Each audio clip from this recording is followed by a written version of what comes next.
ప్రాంత ప్రజలకు శుభవార్త. ప్రార్థనాశక్తి తైలాభిషేక ఆరాధన ప్రతి నెల మొదటి బుధవారం. సమయం ఉదయం 10 గంటల నుండి. NK highway grounds, Autonagar, Gudem highway bypass road, Tadepalligudem. ప్రార్థనాశక్తి తైలాభిషేక ఆరాధన ప్రతి నెల 2వ గురువారం. సమయం ఉదయం 10 గంటల నుండి. స్థలం సుబ్బలక్ష్మి కళ్యాణ మండపం, railway new colony, Srikanya theatre, Visakhapatnam. ప్రార్థనాశక్తి తైలాభిషేక ఆరాధన ప్రతి నెల 2వ శుక్రవారం. సమయం ఉదయం 10 గంటల నుండి. స్థలం కాపు కళ్యాణ మండపం, ఎన్ఎఫ్సిఎల్ రోడ్, ఆర్టీఓ ఆఫీస్ పక్కన, ఆర్ఆర్ నగర్, కాకినాడ. ప్రార్థనాశక్తి తైలాభిషేక ఆరాధన ప్రతి నెల 2వ శనివారం. సమయం ఉదయం 10 గంటల నుండి. స్థలం కూరగాయల మార్కెట్ ఎదురుగా, government degree college road, Ravulapalem. ప్రార్థనాశక్తి తైలాభిషేక ఆరాధన జనవరి 20 మంగళవారం. సమయం ఉదయం 10 గంటల నుండి. Sri convention hall, CR Reddy women's college, Vatluru, Eluru. Rajahmundry పరిసర ప్రాంత ప్రజలకు శుభవార్త. ప్రార్థనాశక్తి తైలాభిషేక ఆరాధన జనవరి 21 బుధవారం. సమయం ఉదయం 9 గంటల నుండి. స్థలం airport road, quarry market, Renuka apartment దగ్గర, రాజమండ్రి. యేసయ్య నామములో మీకు వందనాలు తెలియపరుస్తా ఉన్నాను. ప్రియులరా, ఈ దినము కొరకు దేవుడు సిద్ధపరిచిన వాగ్దానాన్ని మనం స్వాధీనపరచుకుందాం. పరిశుద్ధ గ్రంథంలో నుండి ఇర్మియా గ్రంథం 31వ అధ్యాయము 16వ వచనం ద్వారా ప్రభు మిమ్మల్ని దర్శిస్తూ ఉన్నారు. ఇర్మియా గ్రంథం, జెర్మియా చాప్టర్ 31 వర్స్ 16. నేను చదువుతున్నాను, చూడండి. యెహోవా ఈ ఆజ్ఞ ఇచ్చుచున్నాడు, ఏడవక ఊరుకొనుము, కన్నీళ్ళు విడుచుట మానుము. నీ క్రియ సఫలమై జనులు శత్రువుని దేశంలో నుండి తిరిగి వచ్చెదరు. దేవునికి మహిమ కలుగును గాక. ఆయన ఆజ్ఞిస్తున్నారు ఏంటంటే, ఏడవక ఊరుకొనుము. ఏడుస్తూ ఉన్నావు, నాకే ఇన్ని కష్టాలు, నా బిడ్డలకి ఇన్ని కష్టాలు వచ్చినాయి, నా బ్రతుకుకే ఎప్పుడు ఈ కష్టం, ఎప్పుడు సంతోషం లేదు, నెమ్మది లేదు, అంతా కూడా ఎప్పుడు ఒక చోట మేము జీవించలేకపోతున్నాం. బహుశా పెళ్ళి అయి ఉంటే నా భర్త ఒక చోట, నేను ఒక చోట, నా పిల్లలు ఒక చోట, ఇలాగైపోయింది మా పరిస్థితి. ఎందుకు ఎంత మంచి ఉద్యోగం ఉంటే మాత్రం, ఎంత మంచి ఆస్తి, ఐశ్వర్య, ఘనతలు అన్నీ ఉంటే ఒక చోట మేము కలిసి ఉండలేకపోతున్నాం అని బాధపడుతున్నావా? లేక నా తల్లి దూరంగా ఉంది, నా తల్లిదండ్రులు దూరంగా ఉన్నా, నేను ఇక్కడున్నాను అని బాధపడుతున్నావా? లేదా నా బిడ్డలు దూరంగా ఉన్నాను ఏడుస్తున్నావా? ఎవరి కొరకు నువ్వు ఎడబాటుగా ఉన్నావని బాధపడుతున్నా? ఏడవకు, ఊరుకో. ఎందుకంటే దేవుడు నీ కుటుంబాన్ని ఐక్యతగా కట్టబోతూ ఉన్నాడు. దూరంగా ఉన్నటువంటి నీ కుటుంబ సభ్యులను ఒకటిగా చేసి మరలా ఇడిపోయిన నీ కుటుంబాన్ని దేవుడు ఆశీర్వాదకరంగా ఒక్క బండ మీద తిరిగి కడుతూ ఉన్నాడు. అయ్యో, నా బిడ్డ పలానా ప్రాంతంలో ఉంది, లేకపోతే నా బిడ్డని తెలియక నేను చేసేసాను, రాక్షసుల మధ్య నా బిడ్డ కాపురం చేస్తూ ఉంది అని ఏడుస్తున్నావేమో తల్లిగా.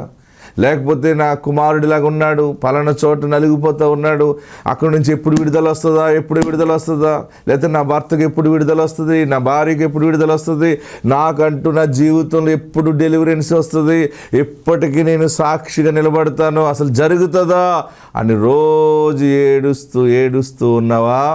ఇక ఏడవక ఊరుకొనుము. దేవుడే మాట్లాడుతున్నాడు. పరలోకము నుండి ఈ ప్రార్థనా శక్తిని ప్రోగ్రాం ద్వారా దేవుడిని దర్శిస్తున్నాడు. ఎందుకు అలాగ కన్నుల నుండి నీరు కారుతూ ఉంది? మనసు ఎందుకంత క్షోభకి గురైపోతూ ఉంది? దేవుడు నిన్ను చూశాడు. ఏడవక ఊరుకొనుము. ఎంత అద్భుతమైన మాట. ఎవరైనా ఏడవద్దు అన్నది వేరు, ఈయన ఏడవద్దు అన్నాడంటే గొప్ప మేలు నీకు ఇవ్వబోతున్నాడు. అందుకని కీడు చాటు మేలు దాచిపెట్టే దేవుడు మన దేవుడు. ఎక్కడ కీడు జరుగుతుందో అక్కడ గొప్ప మేలు జరుగుతుంది. ఏడుస్తున్నావా? ఇంతకాలం ఏడ్చావు, చాలు. ఈ అప్పులు ఎలా తీరుతాయి? మళ్ళీ వీళ్ళందరికీ ఎలా తిరిగిస్తాను నేను? నా బ్రతికేంటి? ఎప్పుడు అప్పుల్లో నేను ఉండాలా? నేనేమి తప్పు చేశాను ఏంటి? ఎంతకాలం ఈ రోగంలో ఉండి బాధపడుతూ ఏడుస్తున్నావేమో. నాకు ఈ ఒక్క రోగం పోతే చాలు, నాకు ఏం అక్కర్లేదు దేవా, ఈ అప్పు పోతే చాలు, నాకేమి నిన్ను అడగను దేవా, ఇలాంటి అంటా ఉన్నావు, ఏడుస్తూ ఉన్నావా? ఏడవకు, ఊరుకొనుము. యెహోవా ఆజ్ఞ ఇచ్చుచున్నాడు. చూడండి ఎంత అద్భుతంగా మాట్లాడుతున్నాడు. ఇర్మియా 31:16లో యెహోవా ఈ ఆజ్ఞ ఇచ్చుచున్నాడు, ఏడవక ఊరుకొనుము, కన్నీళ్ళు విడుచుట మానుము. ఫస్ట్ నువ్వు ఏడవటం మానేసేయి. కొన్ని డూపు యాక్షన్లతో ఏడుస్తుంటారు. కొందరు యాక్టింగ్ కోసం క్రయింగ్ ఉంటుంది, అంటే దుఃఖంతో కన్నీళ్ళు విడుస్తూ ఉంటుంటారు. కొంతమంది భర్త ఆఫీస్కి వెళ్ళే ముందు ఏడుస్తూ ఉంటుంది ఒక్కొక్క సహోదరి. ఆ సమయంలో తనకేం కావాలో, లేకపోతే తల్లిదండ్రుల దగ్గర ఏడుస్తున్నారు, ఆ ఏడిపోయారు. కానీ నేను ఒక సమస్యలో ఉన్నాను, ఈ సమస్య నుండి దేవుడే నన్ను బయట పెట్టాలి, దేవాన్ని నీ వైపు చూస్తున్నాను, ఎవని మనసు నీ మీద ఆనుకును వారికి పూర్ణ శాంతినిస్తాను కదా, నాకు పూర్ణ శాంతి కావాలి అంటూ ప్రార్థిస్తూ ఏడుస్తున్నావు. నువ్వు నిత్యము అన్ని సమయాల్లో దుఃఖముతో ఉన్నావు కనుక ఇక ఏడవక ఊరుకొనుము, కన్నీళ్ళు విడువటం మానము, దేవునికి మహిమ కలుగును గాక. ముందు నీ ఏడుపు ఆపేసే. దేవుడు చెప్తా ఉన్నాడు ఏంటంటే, ఏడవక ఆగు, నేనున్నాను, నేను వచ్చాను, డోర్ ఓపెన్ చేస్తున్నాను, ఆకాశం అనే మంచి ధననిధి నీ పట్ల తెరుస్తున్నాను, ఏడవకు. మనం ఏడిస్తే ఎవరైనా పట్టించుకుపోవచ్చేమో, కానీ నీవు నమ్మిన దేవుడు తట్టుకోలేడు. నువ్వు ఏడిస్తే, నువ్వు కన్నీళ్ళు విడిచుట ఆయన చూశారు కనుక ఇంకా ఏడవద్దు. ఓకే, నేను ఇస్తున్నాను, ఎందుకంటే నేను భూమిని ఆకాశాన్ని చేసిన దేవుడిని, నిన్ను సృజించి నీకు ఇస్తున్నానని ఆయన నీ పట్ల గొప్ప సహాయము చేస్తున్నారు. గొప్ప చెర నుండి విడుదల కలిగిన సాక్ష్యము నువ్వు చెప్పబోతూ ఉన్నావు. ఆత్మ నీకు తోడుండును గాక. God bless. ఈ సంవత్సరం ఒక గొప్ప మాట ఏంటంటే, మీ ఇంటి మీద పనిచేస్తున్న చేతబడి శక్తులకి మీ దగ్గర పనిచేయవయ్యి. మీ మీదకి ఎవరైనా చేతబడి పంపిన వాళ్ళ మీదకే పోతుంది. అది ఇప్పుడు 7 మార్లు ఆమెనని చెప్పండి. 1 2 3 4 5 6 7. మన ఒక ఆమె అంది, ఏమండి ఆయన మా ఇంటికి రావట్లేదండి అంది. ఎక్కడ పోతున్నాడంటే, అటు పోతున్నాడండి. ఎందుకట్టు పోతున్నాడంటే, ఆవిడ ఏదో ముందట్టేసింది అంట. నేనన్నాను, నేనేం చేయాలి ఇప్పుడు అన్నాను. మా ఆయన అటు వెళ్ళకుండా ఇటు వచ్చేలా ప్రార్థన చేయట్టు. నేను అన్నాను, ప్రభు ఆడలో ఏదైనా సైతాన్ ఉంటే పోగొట్టు బాబు, అటు వెళ్ళకుండా ఇటే వచ్చేలాగంటే అద్భుతం. నెక్స్ట్ వీక్ నుంచి అటు వెళ్ళటం మానేశాడు. అంతే. ఆ మనిషి తీసుకెళ్తాం కదా, ఆ మనిషి చచ్చిపోయింది. నేను అన్నాను, వెళ్ళటం మానేసాడా అన్నాను. చచ్చిపోయిందండి పాస్టర్ గారు. ప్రియులరా, నీకు నీ కుటుంబానికి ఏ కీడు కలగకుండా దేవుడు కాపాడుతాడు. ఎవరైనా నీ కుటుంబాన్ని పాడు చేస్తే దేవుడు వారిని పాడు చేస్తాడు. కానీ దేవుడు నిన్ను కాపాడుతున్నాడు, కునుకడు, నిద్రపోడు. ఆమెన్. పరిశుద్ధ వాక్యంలోకి వెళ్దాం. మరి నూతన సంవత్సరం వాగ్దానము ప్రకటించమని దేవుడు నాకు బయలుపరిచారు. ఈ నెలలో తైలాభిషేక ప్రార్థనలో మొదటగా ఈ వాగ్దానాన్ని నేను ప్రకటించడానికి సిద్ధముగా ఉన్నాను. జెఫన్యా గ్రంథం 3వ అధ్యాయము 20వ వచనం చదివి సహాయం చేయండి. జెఫన్యా గ్రంథము, బైబిల్ ఉన్నవారు తెరిచి జెఫన్యా గ్రంథం 3వ అధ్యాయము 20వ వచనం. ఆ కాలమున మీరు చూచుచుండగా నేను మిమ్మును చెరలో నుండి రప్పించి మిమ్మును సమకూర్చిన తర్వాత మిమ్మును నడిపింతును. నిజముగా భూమి మీదనున్న జనులందరి దృష్టికి నేను మీకు ఖ్యాతిని మంచి పేరును తెప్పింతును. ఇదే యెహోవా వాక్కు. నాతో ఈ మాట చెప్పండి. మీరు చూచుచుండగా నేను మిమ్మును చెరలో నుండి రప్పించి మిమ్మును సమకూర్చిన తర్వాత మిమ్మును నడిపింతును. నిజముగా భూమి మీదనున్న జనులందరి దృష్టికి నేను మీకు ఖ్యాతిని మంచి పేరును తెప్పింతును. ఇదే యెహోవా వాక్కు. ఆమేన్. ఈ కొత్త సంవత్సరంలో మీరు చూస్తూ ఉండగా మొదటగా చెప్తున్నాడు, మిమ్మల్ని చెర నుండి రప్పిస్తాను అన్నాడు. ఈ నెలలోనే ప్రారంభమైంది దీవెన. ఆల్రెడీ మీరు ఏ బంధకములో ఉన్నారో, ఏ బంధకం నుండి ఏడుస్తున్నారో, దేవా నాకు ఎప్పుడు విడుదల ఇస్తావు బాబు అని అడుగుతున్నావు కదా.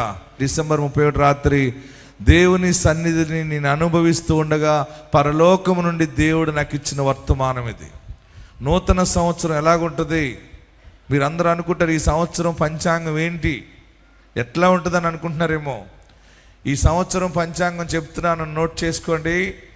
జనవరి, ఫిబ్రవరి, మార్చ్, ఏప్రిల్ 4 నెలలు నీ ఇంట్లో అన్ని రకాలుగా చెర నుండి విడుదల అవటం నువ్వు చూస్తావు. జనవరి, ఫిబ్రవరి, మార్చ్, ఏప్రిల్ లెక్క పెట్టండి. ఇలా నాకు పైకి చేతులు చెప్ప. ఏం జరుగుతుంది? చెర, అప్పులు చెర, రోగం అనే చెర, అన్యాయం అనే చెర, నిందలనే చెర, ఆర్థిక సమస్య, ఇంకా అన్ని రకాలుగా నీవు ఏది కష్టమని ఏడుస్తున్నావో, ఎందు నుండి బయటకు పడాలో, పిల్లలు లేని చెర, ఇల్లు లేని చెర, రకరకాల సమస్యలు తాకట్టులో ఉన్నాయన్నీ అసలు వస్తాయా, నేను చూస్తానా, వాడు అమ్మేసుకుంటాడేమో, ఎన్ని రకాలుగా నువ్వు చెర కష్టం అనుభవిస్తున్నావో, నువ్వు నిజముగా దేవుని వాక్యమందు నువ్వు నిలిచి ఉంటే, వాక్యానుసారంగా నువ్వు నిలబడంతే, జనవరి, ఫిబ్రవరి, మార్చ్, ఏప్రిల్ నీ బిడ్డ చదువు విషయంలో చెర నుండి, ఎంత చదివినా ఉద్యోగం లేదని ఏడుస్తున్న బాధ, ఈ 4 నెలలు దేవుడు నాకు ఇచ్చినటువంటి జ్ఞానమును బట్టి చెప్తున్నాను, 4 నెలలలో చెర నుండి విడుదల అవటం ప్రతి కుటుంబంలో దేవుని కార్యాలు మీరు చూస్తారు. గట్టిగా హల్లెలూయా అని చెప్పి చేతులు పైకెత్తి చప్పట్లు కొట్టి ప్రభువుని కనపరచండి. మీరు చూస్తూ ఉండగా చెర నుండి విడుదల దేవుడు కలగజేస్తా ఉన్నాడు. నేను చూస్తానా ఈ అప్పులు తీరటం, నేను చూస్తానా ఈ ఇల్లు లేని బాధ, ఇల్లు కట్టుకోవటం నేను చూస్తానా, పెళ్ళి అవటం నేను చూస్తానా, ఏమో నేను చూడనేమో, అది మాకు జరగదేమో అని ఏడుస్తున్నావు కదా. దేవుడు వచ్చిన గొప్ప మాట, మీరు చూస్తూ ఉండగానే మిమ్మును చెర నుండి రప్పించుచున్నాను అన్నాడు. తర్వాత నెల ఏంటి? గట్టిగా చెప్పాలి, చెయ్యి పైకెత్తి చెప్పాలి. ఇప్పుడు జనవరి అయిపోయింది, ఫిబ్రవరి, మార్చ్, ఏప్రిల్. మీరు ఇంటికి వెళ్ళాక చెప్పాలి అందరికీ. మీరు కూడా ఇంటి దగ్గర రాసుకోండి, చెర నుండి విడుదల దేవుడి సంవత్సరం ఇస్తున్నాడు అంతే. ఆమెన్. తర్వాత నెల ఏంటి చెప్పాలి? మే, జూన్, జూలై, ఆగస్ట్. ఈ 4 నెలలు ఏం జరగబోతుంది ఇక్కడ చదవండి. తర్వాత మిమ్మల్ని సమకూర్చిన తర్వాత నడిపిస్తాడు. అంధకారం, అప్పు పుట్టకపోవటం, అంధకారము, హాస్పిటల్కి వెళ్ళడానికి డబ్బులు లేకపోవటం, అంధకారము, నిజముగా కుమిలిపోతున్నప్పుడు వచ్చి నానే వాళ్ళు వచ్చి ఆదరించకపోవటం, కష్టాల సమయంలో బంధువులందరూ దూరంగా ఉంటారు. నీవు సుఖముగా గడుపుతున్న సమయంలో బంధువులందరూ నీకు దగ్గరగా ఉంటారు. కానీ అందరూ దూరంగా ఉన్నప్పుడు దగ్గరగా ఉండే దేవుడు మన దేవుడు. ఆమేన్, హల్లెలూయా. ఒంటరిగా ఏడుస్తున్న సమయంలో నీ దగ్గరే ఉంటాడు. మీరు అనుకోండి, మీరు గమనించండి, అందరూ దూరంగా ఉంటారు, నన్ను చిన్న చూపు చూస్తున్నారంటే మీరు గుర్తుపెట్టుకోవాలి, అందరూ లేనప్పుడు ఆయన నిన్ను ఆవరించి ఉంటాడు. నీ దగ్గరికి వచ్చి అంతా కూడా అన్ని సెట్ చేసి వెళ్ళిపోతాడు. అందరూ వచ్చేస్తారు మళ్ళీ నీ దగ్గరికి. మొదటి నెల ఏం జరుగుతుంది? రెండో నెల, మూడో నెల, 4 మొదటి 4 నెలలు ఏం జరుగుతున్నాయి? గట్టిగా చెప్పాలి, చెర నుండి విడుదల, బంధకాల నుండి విడుదల. బైబిల్ సిద్ధాంతిగా నేను మీ ముందు నిలబడ్డాను. ఇదే మన పంచాంగం. ఏది?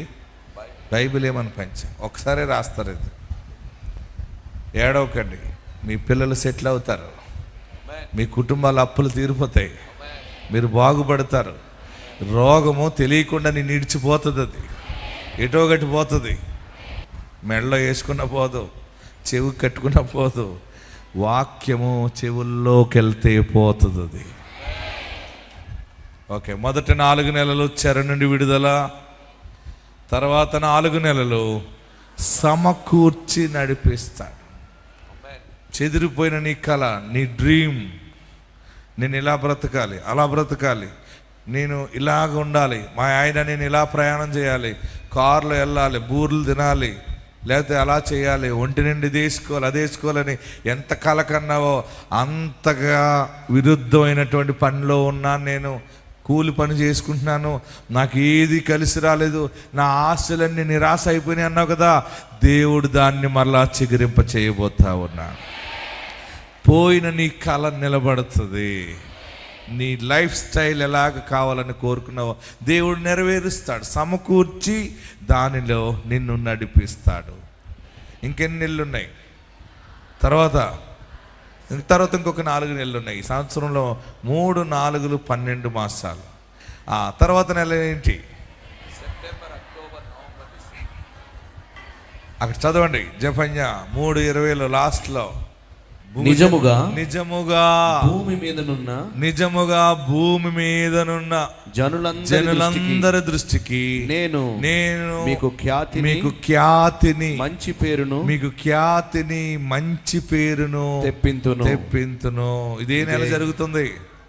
ఏ నెల జరుగుతుంది?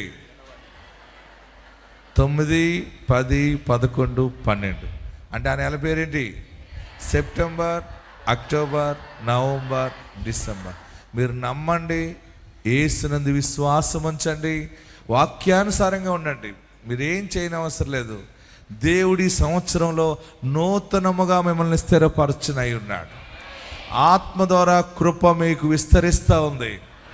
పోయిన మంచి పేరు, అందరూ నిన్ను చెడ్డగా మాట్లాడుతున్నారేమో, నీ బిడ్డ మీద చెడ్డ మాటలు పలుకుతున్నారేమో, నీ భర్తని, నీ కుటుంబాన్ని వెలివేశారేమో, నీ కుటుంబంలో కలిగిన నష్టాలను బట్టి అందరూ నిన్ను తక్కువగా మాట్లాడుతున్నారేమో, హేళన చేస్తున్నారేమో.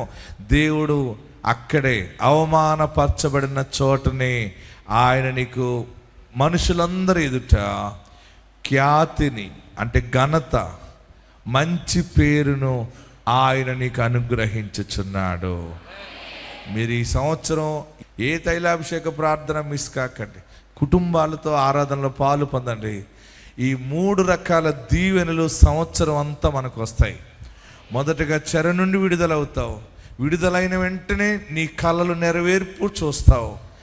ఆ కళల నెరవేర్పు ఎలా ఉంటుందంటే, పనులన్నీ జరుగుతాయి, శుభకార్యాలు జరుగుతాయి, ముందుకి బంధాలతో కలుస్తాయి, ఇడిపోయిన వారందరూ దగ్గర అవుతారు, దూరమైన వారందరూ దగ్గర అవుతారు, మళ్ళీ వ్యాపారం నడుస్తుంది, నీ యొక్క వ్యవస్థ హైవే ఎక్కుతుంది అనమాట. అన్నీ ముందుకి కొనసాగుతాయి.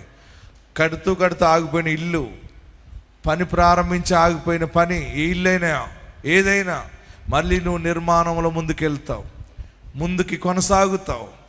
తర్వాత 3వ ఆశీర్వాదము, అన్నిట్లో ముందుకి కొనసాగుతుండగా నీకు ఖ్యాతిని దేవుడిస్తాడు, మంచి పేరు ఇస్తాడు. నీ బిడ్డలు మీరు స్థిరపరచబడతారు. ఆత్మ మీకు తోడై ఉండును గాక. అందరు తలలు వంచండి, కళ్ళు మూసుకుని ప్రార్థన చేద్దాం. అందరూ కూడా ఎక్కడున్నవారు అక్కడ లేచి నిలబడి, దేవా నా జీవితంలో కృపను విస్తరింపచేసావు. ఇదిగో ఒక నమ్మకమైన ఒక సేవకుని నా ముందుకు తీసుకొచ్చావు. వాగ్దానం ద్వారా పుట్టిన దైవజనుని నా ముందు పెట్టావు. ఇదిగో ఈ పరిచర్యలో, ఈ మంచి పరిచర్యలో నన్ను ఒక భాగస్వామిగా చేసినందుకు నేను స్తుతిస్తున్నానని చెప్పండి. ప్రభువును స్తుతించండి. ప్రభువా నీ నామాన్ని ధరించుకుంటాను. ఎక్కడున్నవారు అక్కడ 2 చేతులు పైకెత్తి కళ్ళు మూసుకుని, నా పాపాలు క్షమించేసయ్యా. తెలుసో తెలియక గత కాలంలో నేను నా సొంత జ్ఞానమును బట్టి ప్రవర్తించనేమో, తెలివి లేక ప్రవర్తించనేమో, నన్ను క్షమించు. ఈ దినము నుండి, ఈ మొదటి నెల నుండి, ఈ సంవత్సరం 12 మాసాలు ఒక ప్రత్యేకముగా నన్ను నడిపించు. నీవు 12 మాసాలు దీవెనకరంగా నడిపించబడాలని కోరుకుంటే అన్ని రకాలుగా సెటిల్ అవుతావు. నీ ఇంటి మీద దేవుని కృప 1000 సంవత్సరాలు ఉంటుంది. అందరూ కూడా చేతులు దించండి, నమస్కరించండి, తలలు పైకెత్తండి. తెలుసో తెలియక ఏదైనా తప్పు చేసేవేమో, తెలుసో తెలియక ఏదైనా పాపం చేసేవేమో, తెలుసో తెలియక ఏదైనా మోసం చేసేవేమో, మోసపోయేవేమో. ఎక్కడున్నావు అక్కడే కళ్ళు మూసుకుని నిలబడి దండం పెట్టండి, నమస్కరించండి. యేసయ్యా నా పాపాలు క్షమించు అని అడుగు. నువ్వు పరిశుద్ధపరచబడతావు. నీ నోటితో నీ పాపం ఒప్పుకుంటే, యేసు ప్రభువని నీ నోటితో ఒప్పుకుంటే నువ్వు రక్షించబడతావు. ప్రభువా, నా పాపాలు క్షమించు, నా భర్త చేసిన పాపాలు క్షమించు, నా భార్య చేసిన పాపాలు క్షమించు, నా బిడ్డలు చేసిన పాపాలు క్షమించు. ఇక మీదట తెలిసి నేను ఏ పాపం చేయకుండా నీ ఆత్మలో నడవటానికి సిద్ధపడుతున్నాను. నా ఇంటికి నువ్వు యజమానిగా ఉండాలి, నా ఇంటికి కాపరిగా ఉండాలి, నా బ్రతుకులో నువ్వు కాపరిగా ఉండు. చాలా ఏడుపు ఉంది బాబు, చాలా దుఃఖం ఉందయ్యా. నీవు నా గుండె నిండా ఉంటే నా కన్నీళ్ళు ముత్యాలుగా మారుతాయి. నువ్వు కావాలయ్యా, నిన్ను ప్రేమిస్తానయ్యా, నిన్నే స్తుతిస్తానయ్యా. యేసు, నీవు నాకు కాపరిగా ఉండు, నీవు నాకు దేవుడిగా ఉండు. అందరూ రెండు చేతులు పైకెత్తి, తలలు పైకెత్తి, స్ట్రైట్ గా చేతులు పైకెత్తి అందరూ అడగండి, నీ రక్షణ కావాలయ్యా, నీ సన్నిధి కావాలయ్యా, నా పాపాలు క్షమించు. అందరూ ప్రార్థన చేయండి. నిన్నే పూజిస్తానయ్యా, నిన్నే ప్రేమిస్తానయ్యా. అందరు చేతులు దించండి, నమస్కరించండి. అన్ని మధ్యలో ఆగిపోయినా ఏడుస్తున్నావా? ఏదో కొంత జరిగింది, ఇంకా అలాగే జరుగుతుంది అనుకున్నాను, సడన్గా ఆగిపోయి ఎలాగని ఏడుస్తున్నావేమో. దేవుడు నడిపిస్తాడు. అన్ని అతుకుల కింద ఉన్నాయి అనుకుంటున్నావా? ఒక మంచి మాట విన్నప్పుడు ధైర్యం వస్తూ ఉంది, తర్వాత కుమిలిపోతున్నాను. ఇంటికి వెళ్ళిన తర్వాత నాకు బిడ్డ కనపడినా, కష్టం కనపడినా, అప్పులు వాళ్ళు ఫోన్ చేసినా నాకు బ్రతకాలని ఉండట్లేదని ఏడుస్తున్నావా? త్వరగా దేవుడు న్యాయం జరిగించాలని అడుగుతున్నావా? దేవుడు త్వరగా నీ పట్ల కార్యము జరిగించుచున్నాడు, వెంటనే జరిగించుచున్నాడు. ఎవరో వస్తారు, సహాయం చేస్తారు, ఏదో జరుగుతుంది, ఏదైనా జరగకుండా ఉంటుందా అని ఆశ మీద ఆశతో బ్రతుకుతున్నాను బాబు. అన్ని నిరాశ అయిపోతున్నాయి బాబు. ఈ నెల కాకపోతే రేపు నెల గర్భం వస్తుంది, ఈ నెల కాకపోతే వచ్చే నెల, లేకపోతే పై నెల ఇల్లు కడతాను నేను, నా అప్పులు తీరుతాయని అనుకునే కొలది ఇంకా నేను అంధకారంలో మునిగిపోతున్నానని ఏడుస్తున్నావా? నా వల్ల కాదు బాబు ఈ కొండలు దాటడం, నా వల్ల కాదు ఈ సమస్యను అధిగమించటం అని ఏడుస్తున్నావా? ఇటు చూచిన ఎడారి లేదయ్యా, ఒక్క నమ్మకమైన మనుషుడు లేడయ్యా, నాకు ఒక్క నమ్మకమైన మనిషి లేదయ్యా. బాధలు ఎక్కువయ్యి ఎవరైనా గట్టిగా పట్టుకుని ఏడ్చేయాలని ఉందా? అయినా పట్టుకుని ఏడవడానికి కూడా నమ్మకమైన మనుషుడు నాకు లేడే, నమ్మకమైన మనిషి లేదే. దేవుడు కన్నీటిని చూస్తున్నాడు, నీవు కన్నీళ్ళు విడిచిపెట్టి చూస్తూ ఉన్నాడు. ఆయనకి సమాధానం ప్రకటిస్తున్నాడు, ఆయనకి సమాధానం ప్రకటిస్తున్నాడు. ఆయనను వీడువాడు, ఆయనను వీడువాడు. గట్టిగా చప్పట్లు కొట్టి ప్రభువును స్తుతించు. యేసుని చేర్చుకో. ప్రయాసపడి భారం మోయించిన సమస్త జనులారా నా యొద్దకు రండి, నేను మీకు విశ్రాంతి కలుగజేస్తానని చెప్తా ఉన్నాడు ఆయన. యేసు చెప్తున్న గొప్ప మాట, నీ భారము ఆయన మీద మోపు. ఈ దినం ఆయన నీకు వాగ్దానాన్ని ప్రకటించాడు. మీరు చూస్తూ ఉండగానే చెరలో నుండి మీరు రప్పించబడతారు, ఆయన మిమ్మల్ని రప్పిస్తాడు. చెదిరిపోయిన నీ కుటుంబం, చెదిరిపోయిన నీ ఆదాయము, చెదిరిపోయిన నీ ఉద్యోగము, నీ పని, నీ వ్యవసాయము, నీ వ్యవస్థ మరలా సమకూర్చబడుతుంది, మరలా సమకూర్చబడుతుంది, మరలా సమకూర్చుతున్నాడు, నడిపిస్తాడు. నువ్వు చూస్తావు. భూజనులందరి ఎదుట ఖ్యాతిని, మంచి పేరు నీకు తెప్పిస్తున్నాడు. ప్రార్థనా శక్తి తైలాభిషేక ఆరాధన ప్రతి నెల 2వ గురువారం. సమయం ఉదయం 10 గంటల నుండి. స్థలం సుబ్బలక్ష్మి కళ్యాణ మండపం, railway new colony, Srikanya theatre, Visakhapatnam. ప్రార్థనా శక్తి తైలాభిషేక ఆరాధన ప్రతి నెల 2వ శుక్రవారం. సమయం ఉదయం 10 గంటల నుండి. స్థలం కాపు కళ్యాణ మండపం, NFCL రోడ్, RTO ఆఫీస్ పక్కన, RR నగర్, కాకినాడ. ప్రార్థనా శక్తి తైలాభిషేక ఆరాధన ప్రతి నెల 2వ శనివారం. సమయం ఉదయం 10 గంటల నుండి. స్థలం కూరగాయల మార్కెట్ ఎదురుగా government degree college road, Ravulapalem. ప్రార్థనా శక్తి తైలాభిషేక ఆరాధన జనవరి 20 మంగళవారం. సమయం ఉదయం 10 గంటల నుండి. Sri convention hall, CR Reddy women's college, Vatluru, Eluru. Rajahmundry పరిసర ప్రాంత ప్రజలకు శుభవార్త. ప్రార్థనా శక్తి తైలాభిషేక ఆరాధన జనవరి 21 బుధవారం. సమయం ఉదయం 9 గంటల నుండి. స్థలం airport road, quarry market, Renuka apartment దగ్గర, రాజమండ్రి.